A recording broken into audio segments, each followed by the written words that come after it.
For today's video ay question and answer portion po tayo. So, nagtanong ng ating customer na kung kailan tayo nagsimula sa ating frozen food business.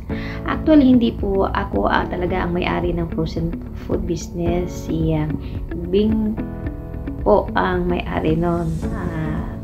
Located po siya sa Banga, Aklan. So, ako po ay distributor lang or nagbebenta lang din na pareho kami ng presyo. So, nagsimula pa ako bilang reseller 2023 po. So, nagsimula ako sa 100 packs lang. So, kalaunan, sa katagalan,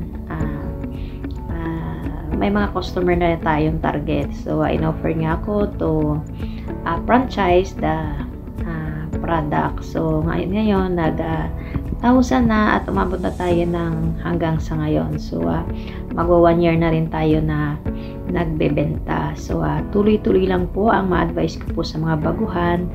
Hindi lang po isang beses kayo mag-post sa social media kasi powerful po ang pag-post ng mga product. So, paano nga kayo makikilala ang inyong product na pinopromote kung isang beses lang kayo mag-post. So, consistent po ang tawag doon na patuloy po araw-araw or sa isang araw mga 2 beses i-share nyo sa mga groups or mga inyong platform para makilala po ang inyong product.